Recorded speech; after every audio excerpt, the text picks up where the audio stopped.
आपका आज का चैप्टर है साइंस का chapter 2 seed germination and dispersal कि कैसे सीड जर्मिनेट करते हैं यानी कि नया प्लांट बनाते हैं और कैसे डिस्पर्स होते हैं, इधर उधर पहुंचते कैसे हैं। तो स्टार्ट करते हैं। Seed of one plant differ from the seeds of other plants. एक प्लांट की सीड दूसरे प्लांट की सीड से अलग हो सकती है in their number, shape, size, texture and colour. उनके नंबर्स यानी कि वो क्वांटिटी में कम ज़्यादा हो सकती है, उनकी शेप अलग हो सकती है, उनके साइज़ अलग हो सकते हैं, वो दिखने में अलग हो सकती है, उनके कलर अलग हो सकते हैं।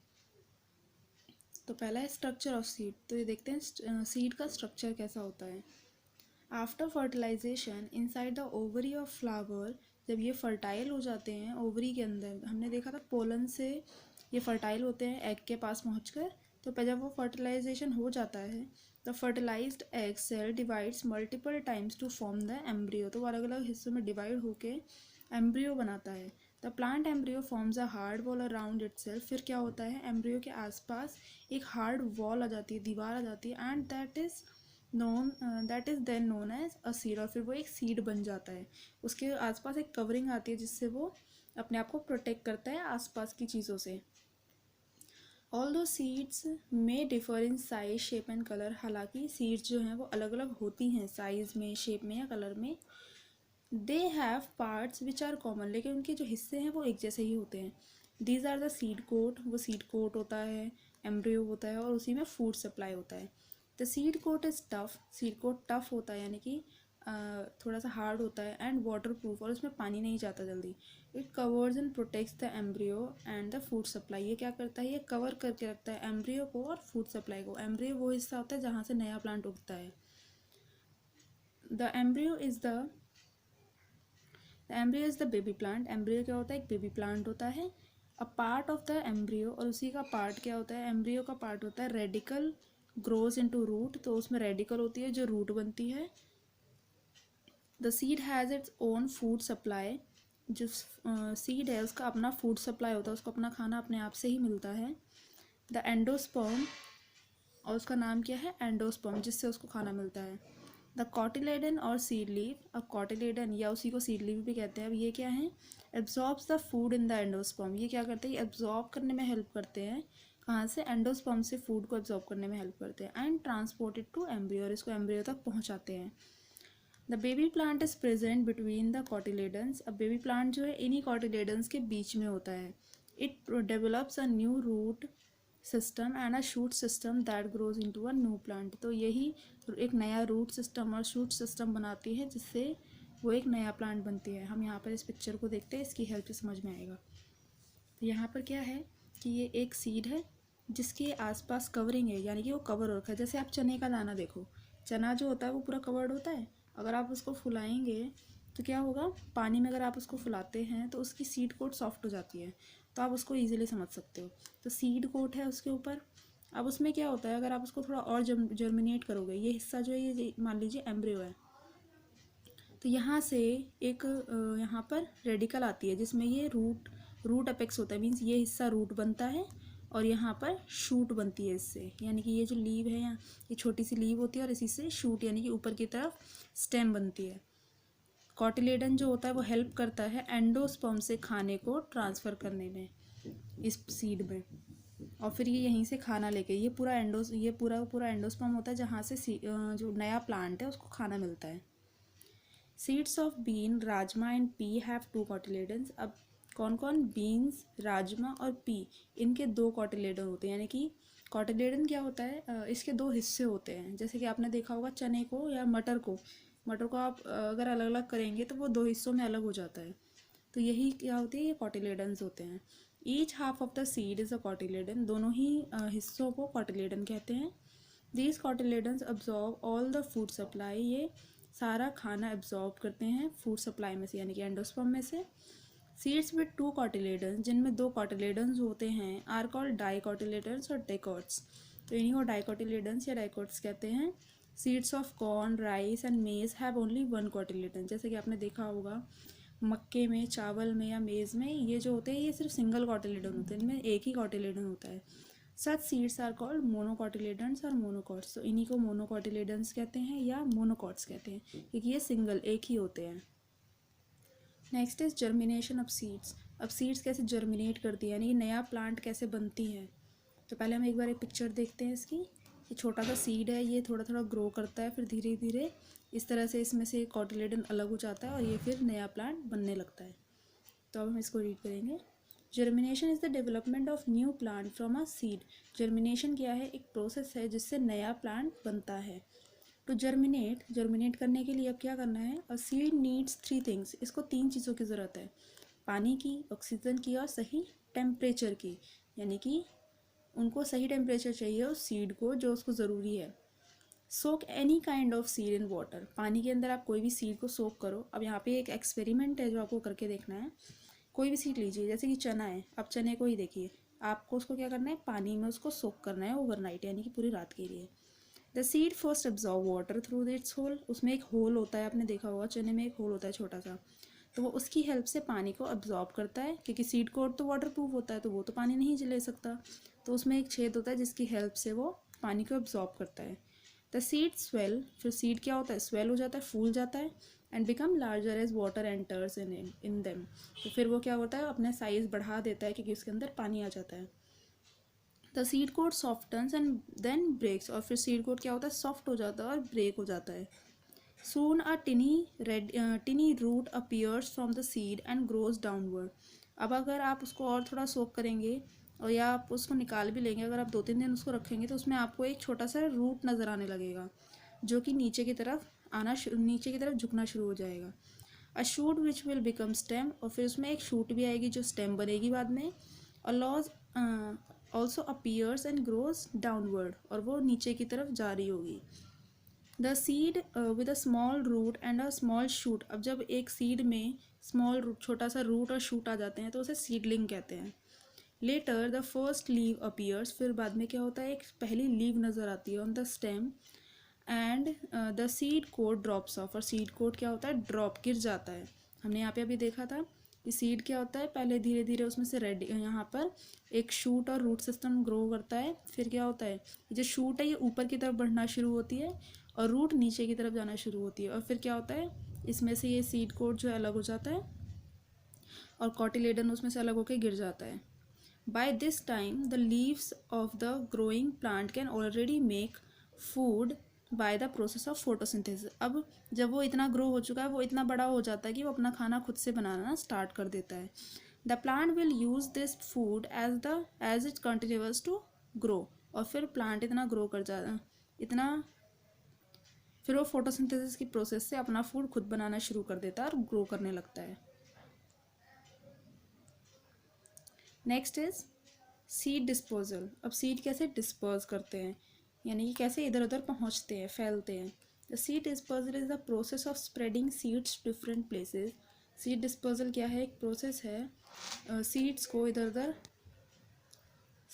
इधर उधर फैलाने के लिए।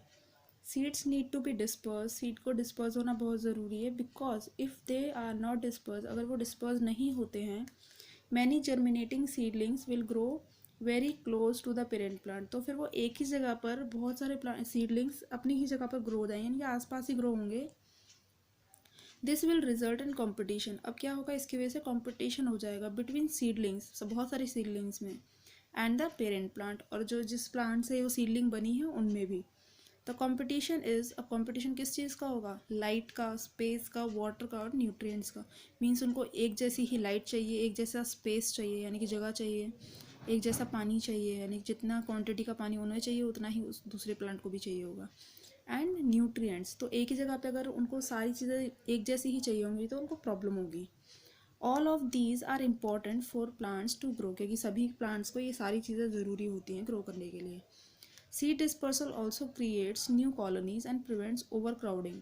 और सीड डिस्पर्सल से क्या होता है, नई कॉलोनीज बनती है, मीन्स बहुत सारे प्लांट जो है एक ही जगह पे ना ग्रो होकर कहीं और जाके ग्रो होते हैं, और इससे एक ही जगह पे क्राउड नहीं होता, भीड़ नहीं हो जाती एक ही प्लांट की। Seeds can be dispose in a number in different ways. अब यहाँ पे अलग अलग तरीके हैं सीड को डिस्पोज होने के। They may be carried by wind, water और एनिमल्स। ये विंड के द्वारा, पानी के द्वारा या एनिमल्स के द्वारा ग्रो कर सकते हैं। Some plants even shoot out their seeds explosively. अब कई सारे प्लांट जो हैं जो वो फट कर एक्सप्लोज होके अपने सीड्स को डिस्पोज करते हैं। The size of seed is an important factor in their disposal. तो सीड का साइज़ बहुत ज़रूरी है, इम्पॉर्टेंट है किसी भी सीड को डिस्पोज होने में। अब अलग अलग तरीके हैं। Disposal of seed by wind, हवा से कैसे डिस्पोज होते हैं।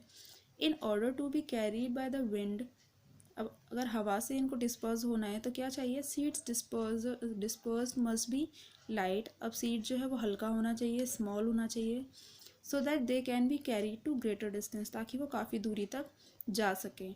दे हैव हेयर्स, उनकी बॉडी पे हेयर्स होने चाहिए, होते हैं या विंग्स होते हैं, to help them get carried away by the winds, ताकि वो हल्के हैं, ताकि वो उड़ सकें और दूर दूर जा सकें। Seeds of hiptage, dandelion and cotton, अब सीड हिप्टेज के या डैंडलिन के या cotton have tuft of hair, उनकी बॉडी पे क्या होते हैं, कुछ हेयर्स होते हैं जिसकी हेल्प से वो हवा से उड़ते हुए चले जाते हैं। Sycamore seeds are winged, sycamore seeds पर विंग्स होते हैं। They spin through the air like mini helicopter, ये हवा में हेलीकॉप्टर, छोटे से हेलीकॉप्टर की तरह उड़ते हुए चले जाते हैं। Dispersal of seed by water, अब पानी से कैसे डिस्पर्स होते हैं। The plants need water for the dispersal of seed which grow in rivers, oceans and plants ponds। अब वो क्या होता है, कुछ प्लांट्स हैं उनको पानी, जो पानी में ग्रो करते हैं, वो कैसे डिस्पोज होते हैं, या तो पानी के आसपास होंगे या पानी में होंगे। The lotus fruit has a spongy part which help to float, अब लोटस का जो फ्रूट होता है उसका एक स्पॉन्जी पार्ट होता है जिसकी हेल्प से वो तैरता है पानी में। Coconut is hollow on the inside, अब कोकोनट क्या होता है, वो अंदर से खाली होता है। And is covered with hairs outside, और वो कवर होता है हेयर्स से बाहर की तरफ, जिसकी वजह से वो पानी में इजीली तैर पाता है।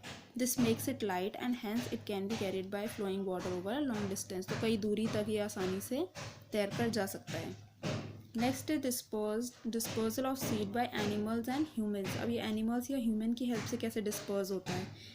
Animals and humans eat fruits and throw away their seeds, अब एनिमल्स या ह्यूमन्स क्या करते हैं, ये फ्रूट्स को खाते हैं और उनके जो सीड्स हैं अंदर के, उनको ऐसे ही फेंक देते हैं कहीं भी। Seeds of apple, mango, oranges etcetera are dispose in this way, तो ये चीज़ें जो हैं ये इसी तरह से इनके बीज डिस्पोज होते हैं। सम सीड्स हैव हुक्स, कुछ सीड्स में हुक्स होते हैं that stick to the fur of animals, वो क्या करते हैं, एनिमल्स के फर के ऊपर, उनके बालों के ऊपर लग जाते हैं, या to the clothes of humans, या ह्यूमन्स के कपड़ों पर, एंड गेट डिस्पोज, और इस तरह से वो फैल जाते हैं। One such example is the cocklebur seed, अब कोकलेबर सीड क्या होता है, इसकी बॉडी पे से कांटे कांटे से होते हैं, यानी कि हुक जैसी शेप होती है, जो इनके जानवरों के फर में या इंसानों के कपड़ों में लग के फैलते हैं। Birds swallow some seeds which come out with their droppings, अब कुछ जानवर जो है उसको स्वेलो निकल जाते हैं, जो कि उनकी ड्रॉपिंग्स की हेल्प से बाहर आते हैं। Squirrels collect nuts and bury them to be used in winter, squirrels क्या करती हैं, अपना खाना कलेक्ट करती है, तो सीड्स को क्या करती है, वो कलेक्ट करके गाड़ देती हैं ताकि वो विंटर्स में उसको खा सकें। Sometimes they forget where they had buried the seeds, तो कई बार क्या होता है वो भूल जाते हैं कि उन्होंने सीड्स को कहाँ ब्यूरी किया था, कहाँ गाड़ा था। So when the conditions become favourable, तो जब कंडीशन सीड के अकॉर्डिंग होती है, यानी कि उसको प्रॉपर पानी मिलता है और प्रॉपर न्यूट्रिएंट्स मिल जाते हैं, तो वो क्या करता है, वहाँ पर ग्रो कर जाता है। The seeds grow into new plant, तो उससे नया प्लांट बन जाता है। While eating fruit some seeds get stuck on the beaks of birds, अब क्या होता है, कई बार जब वो फ्रूट खा रही होती हैं बर्ड्स, तो उनकी बीक में सीड्स फंस जाता है। When they rub their beaks on the bark of trees, तब बर्ड्स क्या करते हैं, अपनी चोंच को पेड़ की छाल के ऊपर रगड़ते हैं, यानी कि उनकी जो ट्रंक होती है उस पर रगड़ते हैं। द सीड्स फॉल डाउन, तो सीड क्या होती है, गिर जाती है वहीं पर। And later on they grow into new plant, और फिर बाद में वो भी नए प्लांट बन जाती है। अदर मैथड्स ऑफ सीड, अब दूसरे मैथड है सीड डिस्पोजल के। Some plants have pots which explode and burst open when they are ripe, अब कुछ प्लांट्स क्या होता है, जब वो पक जाते हैं तो वो बर्स्ट कर जाते हैं, फट जाते हैं। This scatters the seeds in all the direction, और इससे क्या होता है, ये अलग अलग डायरेक्शन में फैल जाते हैं। जैसे मटर होता है, यहाँ पे आपको एग्जांपल्स भी दिए, बेलसम, पी, लेडी फिंगर, टैमरिंड, ये क्या होते हैं, ये जब पक जाते हैं तो ये फट जाते हैं, और फट के क्या होता है, इनके सीड्स इधर उधर फैल जाते हैं।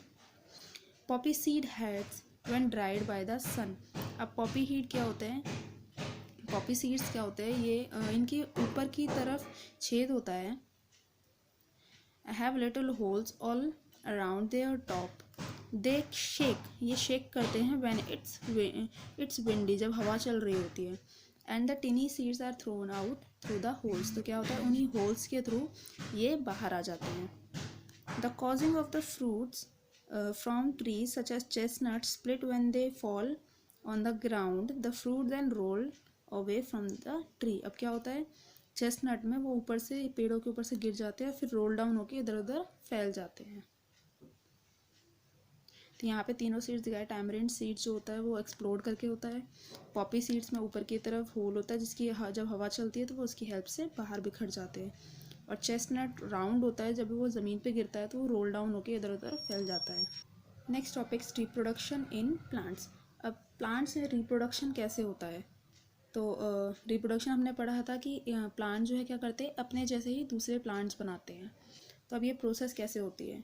New plants from spores. अब स्पोर्स कुछ प्लांट्स क्या होते हैं, अब सीड्स सबके पास नहीं होता क्योंकि सबके पास फ्लावर नहीं होते, तो वो क्या करते हैं वो स्पोर्स के थ्रू ग्रो करते हैं। Spores are found in fungi like mushrooms and moulds. अब ये मशरूम या मोल्स होते हैं जिनमें स्पोर्स होते हैं और उनके थ्रू नया प्लांट उगता है। They are non flowering plants, इनमें फ्लावर नहीं होते, but they too need to reproduce, पर इनको भी रिप्रोड्यूस करना ज़रूरी है। So they reproduce with the help of spores, तो ये छेदों की हेल्प से रिप्रोड्यूस करते हैं। The spores are small round and light. ये कैसे होते हैं छोटे होते हैं, राउंड होते हैं शेप में और हल्के होते हैं। They can be dispersed easily in various directions to give rise to new plant. ये किसी भी डायरेक्शन में उग सकते हैं नया प्लांट बनाने के लिए। इसके बाद है वेजिटेटिव प्रोपेगेशन। वेजिटेटिव प्रोपेगेशन क्या है, vegetative propagation is the process by which plants reproduce with the help of the body parts. अब ये बॉडी पार्ट्स की हेल्प लेते हैं रिप्रोड्यूस करने के लिए, जैसे कि रूट से, स्टेम से या लीव से, एंड नॉट थ्रू सीड्स। अब इनमें सीड्स नहीं होती तो ये लीव, स्टेम या रूट्स की हेल्प से ग्रो करते हैं। Reproduction by roots. अब रूट से कैसे करते हैं, the roots that store food in them are carrot, turnip, radish, sweet potato. ये सब क्या होते हैं इनके अंदर खाना स्टोर होता है, जैसे कि सीड में खाना स्टोर होता था वैसे यहाँ इनमें खाना स्टोर होता है। They are swollen because of stored food and are known as tuberous roots. तो इनको ट्यूबरस रूट्स कहा जाता है क्योंकि खाना इसी के अंदर स्टोर होता है और ये रूट्स होती हैं। When these roots are planted in soil, तो जब इनको मिट्टी में गाड़ा जाता है, they give rise to new plants, तो इन्हीं से नए प्लांट उग जाते हैं। Reproduction by stem. अब स्टेम से कैसे रिप्रोड्यूस करते हैं, underground stems are onion, ginger and potato. ये अंडरग्राउंड स्टेम्स है जो ज़मीन के अंदर उगती हैं।